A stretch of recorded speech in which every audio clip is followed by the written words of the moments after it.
Folks, welcome back to the Portable Gamer. Welcome back to Project Cars 2. And welcome back to Spirit of Le Mans DLC.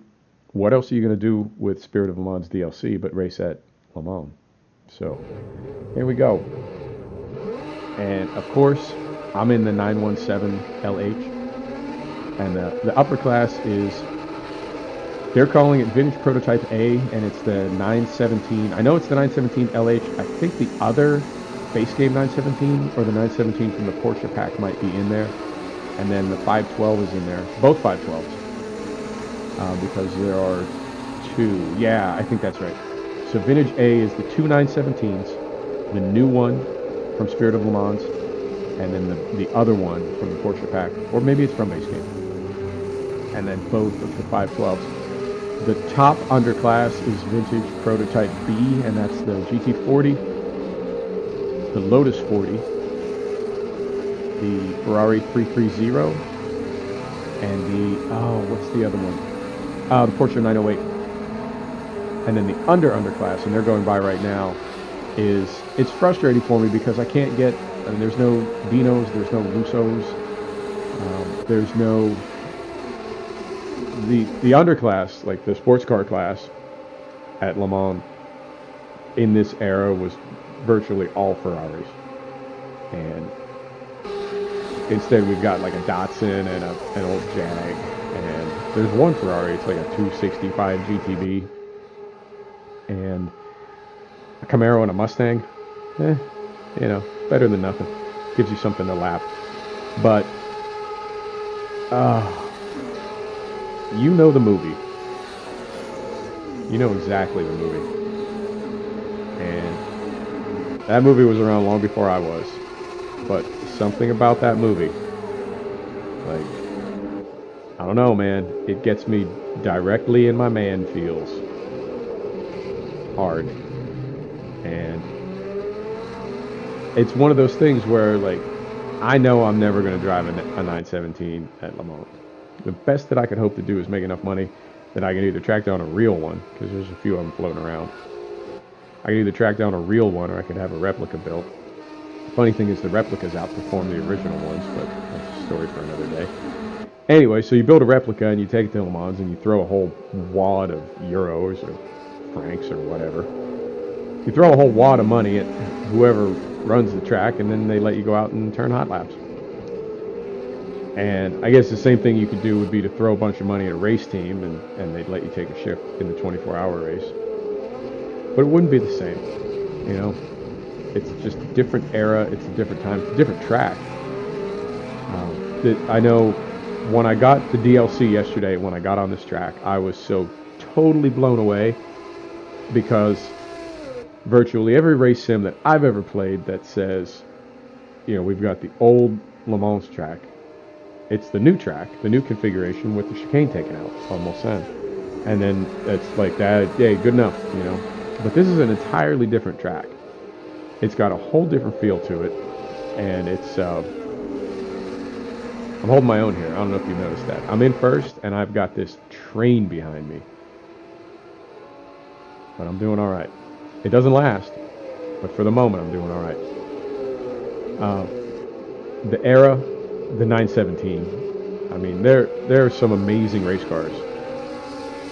There's a whole, any of us, any car guy can name a dozen race cars, and you sit around drinking beers and you argue about them. But there are plenty of legendary race cars. To me, my favorite car of all time is the GT40. But the 917 is pretty close second. It's a very special car, for a lot of reasons. Aesthetically, technologically, pedigree, what it did, the races that it won, it's something else, man. Oh, sorry, buddy. I'll buff that out. So the era, and then on top of that, the movie. The two of them put together, I don't know how it's inseparable, but I know, like, Steve McQueen loved racing, and he made that movie. Pretty sure he financed it himself. And I don't think it made any money, because it's like 3 hours long, 3.5 hours long, and I swear all the dialogue from that movie, you can fit it on the back of a postcard. Nobody talks, they just race. And he wanted to capture what Le Mans was all about, and I think he did. So it's not, let me see how I want to say this. It's not that you like the movie, reverse that. It's not that you like Le Mans because you like the movie. You like the movie because the movie got what racing is. And I've never raced professionally, but I've done hot laps in race cars. I've done a ton of hot laps on motorcycles. I've done plenty of track days. And racetracks have a vibe and a feeling and they're just magical, man. They suit me right down to the ground. I've always loved racing. And that movie captures it, I think, better than any movie ever has that I've ever seen. Maybe Dust to Glory. Maybe. But to be able to drive the 917 around the old Le Mans track it's one of those things that, I mean, I understand. It's just a sim. It's just a game. But it's one of those next best things. And the sound and just the sound of that engine.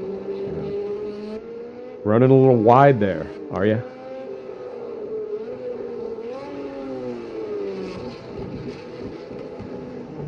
Yeah. So this could be the best, I think the best DLC I've ever bought. And I was a little, when it said Spirit of Le Mans, for some reason I thought it was going to be like a season or, a whole round of vintage Le Mans, vintage sports car racing. And I've found myself thinking that same thing several times lately, where I get a DLC and when I fire it up, I'm like, oh, is that it? And I feel like I'm falling into a sort of a trap of I'm looking for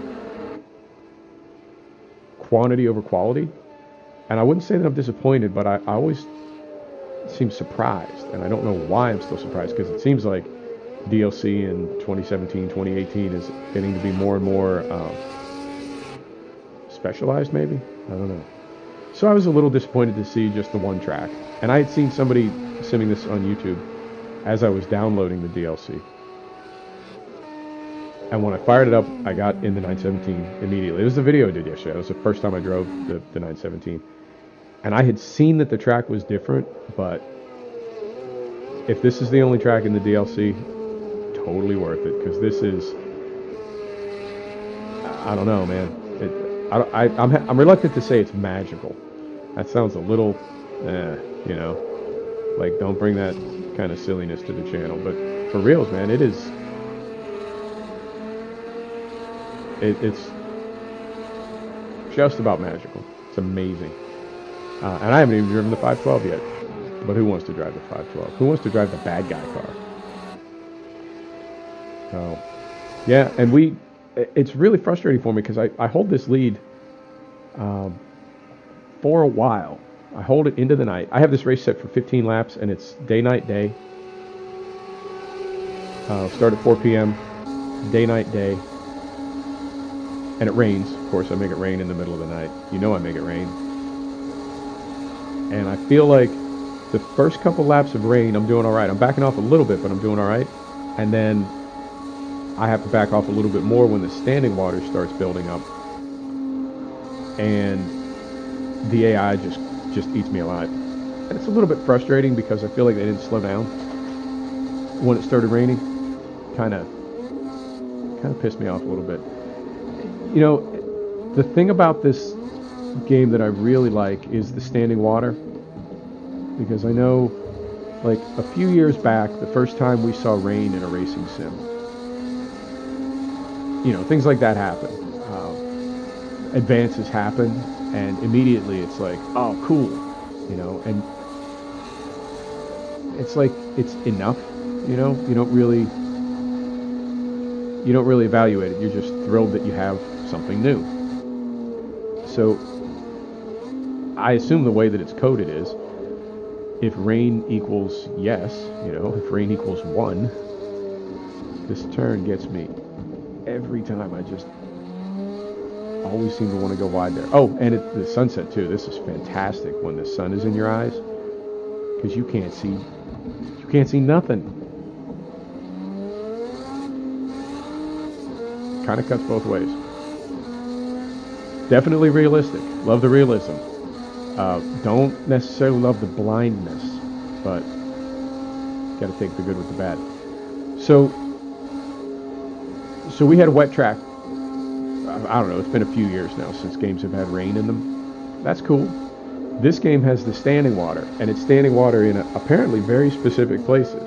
Like the standing water builds up where standing water builds up. Doesn't happen right away. And once the big puddles are there, if you hit them doing the wrong thing, if you hit them braking, if you hit them turning in too aggressively, you just instantly hydroplane and you're gone. So I started the race with, it's a 15-lap race. I was loaded with 12 laps of fuel, and my pit crew had instructions to give me 6. So I figured I had a little bit of a safety. If I wanted to stay out for an extra lap or two, I was covered. And I knew I'd finish a little bit heavy, but I didn't want to run out of fuel. So we were good to go there, and then obviously replace tires with appropriate for weather was what the instruction that I gave him was. And then, what's the last thing? Oh, repair damage. And I assume that I'm going to take minor damage just from, bumping and rattling around. If you take major damage, like if you hit a wall or something, you're looking at a minute or two in the pits. It's unless you're running a very, very long race, that's kind of the end of your day. So when it started raining, I figured when the AI pits, I'll pit. But if they don't pit, I can't pit, because when I go in, they're going to put me on wets. If we pit in the rain, they're going to put me on wets. And the way I had the weather set up, it was clear, then rain, then fog, then clear. So if I pit while it's wet, late night, they're going to put me on wets. And then I would have to pit again, like mid-morning, to get back on dries, or my wets are going to burn up once the track dries out. So I knew if I had to pit one time to get wets, I was committing to pitting twice. And if I had even minor damage, my crew was going to fix it. And they were going to fuel me both times. They were going to put 40 liters in both times, even though the second time I wouldn't need it. There's no way to turn that off once the race starts. Getting a little slippy. So I was waiting for the AI to pit. Well, first they all passed me, and I was waiting for them to pit, and then they didn't pit. So I just stayed out on slicks on a wet track, and they gradually, like, I'm still in first, and I think I'm up, I just saw it, let's bring it back. I'm up 4.5 seconds. And they just gradually reel me in, and I end up in like 7th or 8th. So we'll go, I don't know, I'll go about 20 minutes of replay. It's either you're into this enough that you're probably going out to buy the DLC yourself, or you've already turned it off. But there's anybody that's into watching me turn this many laps in a 917 is playing the game themselves. Did I say that right? I think I said that right. You know what I mean. So we'll just go another couple laps and turn it off. We'll wait till the track gets nice and wet and slippery. See if we can find. It's just got the sheen on it right now. See if we can wait till it's got a good standing puddle. If you know the game, you know what I'm talking about, and it is awesome. If you don't know what I'm talking about, you gotta check it out. Turn your weather on. Make it rain. Oh yeah, they're coming for me.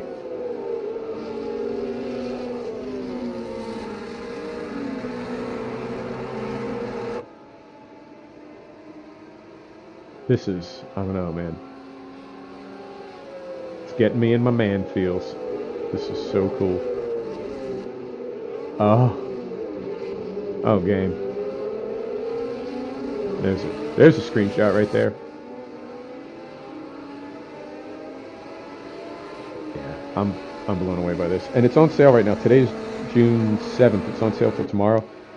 If you've got Project Cars, get you some of this Spirit of Le Mans DLC. If you don't have Project Cars, get Project Cars. And I just saw it on Steam when I got this, but the Project Cars 2 Deluxe plus the Season Pass is $50 right now, and that combo gets you every DLC except the Japanese pack. And I believe it even commits you to like future DLC. So you'll get DLC that hadn't even been invented yet. You'll get it in the future. It's like a, well, I can't think of what it is, but whatever it is, it's like that. So yeah, man. Le Mans in a 917 at night in the rain.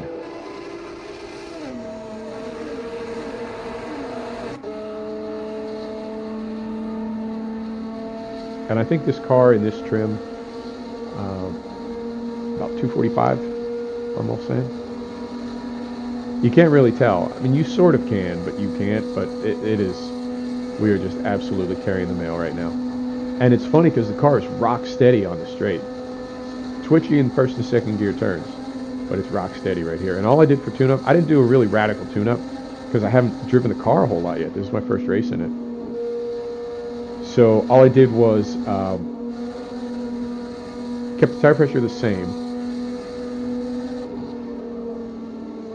kept the ride height the same because Le Mans is so bumpy. Dropped the spring rate down a little bit, all four corners. Compression damping up all four corners, rebound damping down all four corners. Stiffened up the roll bar front and rear, and dropped the aero front and rear because this track is 3/4 straightaway, 80% straightaway. You don't really need a whole lot of aero, which is probably why I was getting so goofy in the corners because my wings are turned down so far. But if you turn them up, you will definitely not hit any kind of record pace on the long straights. Oh, I don't know what kind of headphones you're rocking, but that sound, man.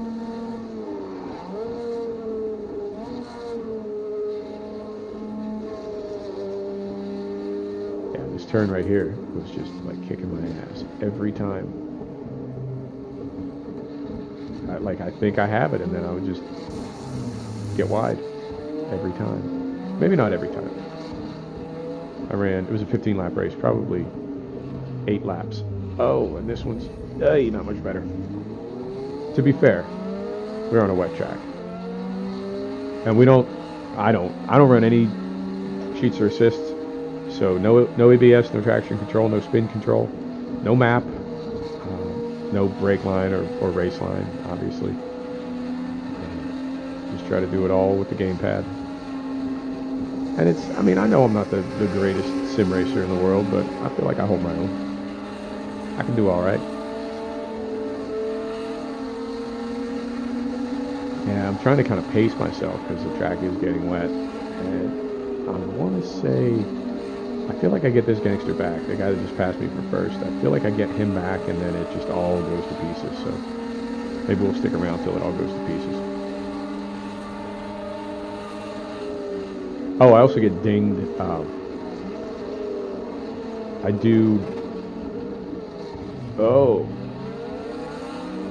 I don't get my pit speed limiter on in time.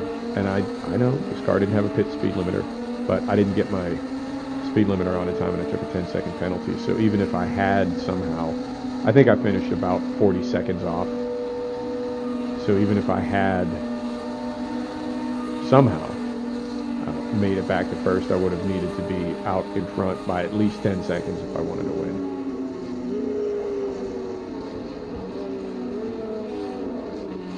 Yeah, just so different. Such a different feel. No runouts, no sand traps, just like Armco on both sides.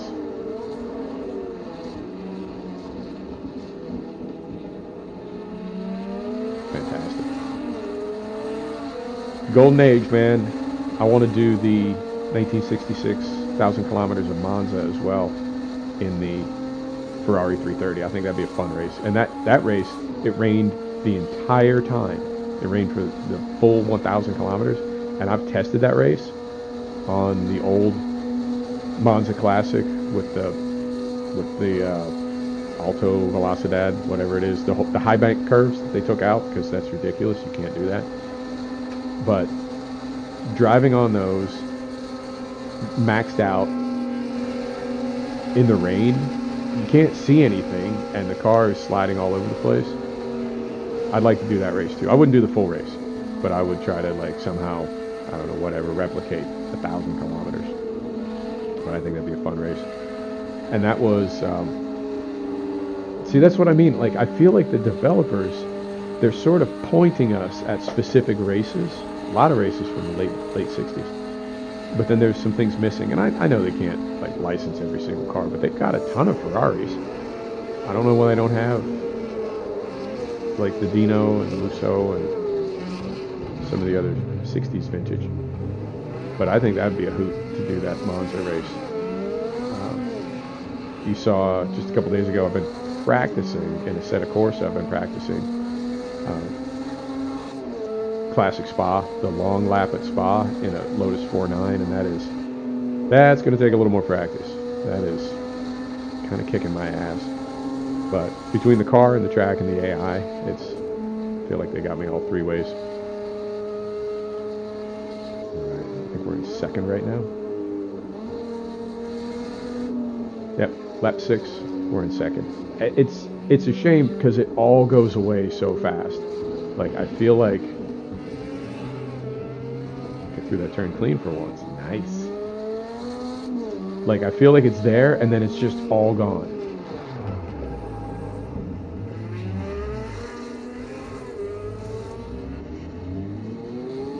I'm also really short shifting the hell out of the car because it just wants to step out so aggressively and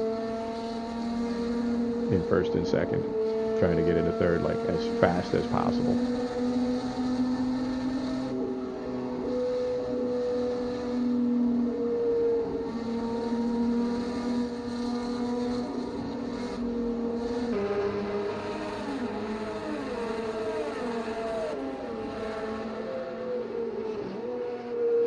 Crazy.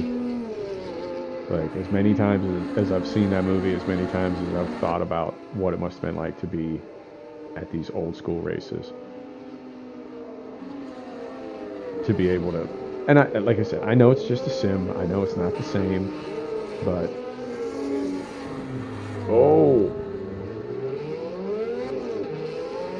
yeah, it's super frustrating for me that the AI, they don't pit, they don't go in for wets.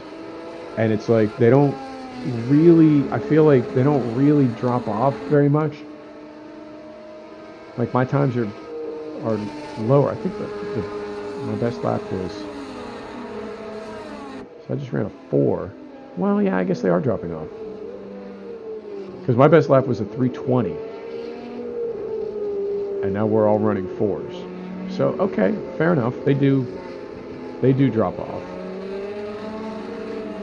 But I don't know. It's hard to explain. Like, well, I guess the simplest explanation would be I fell apart. But I don't feel like I fell apart. I mean, I know I was backing off because the car was just skating all over. But it just happened so suddenly. Like, half a dozen cars passed me in about 15 seconds.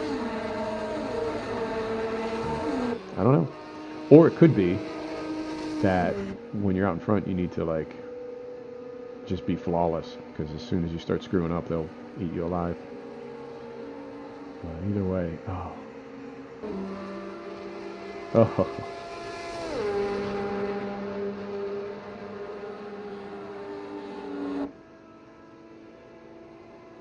Right, we'll wrap up this lap, and then you can either go buy this and play it yourself, or I don't know. Because I kind of want to do this race again and see if I can win it this time.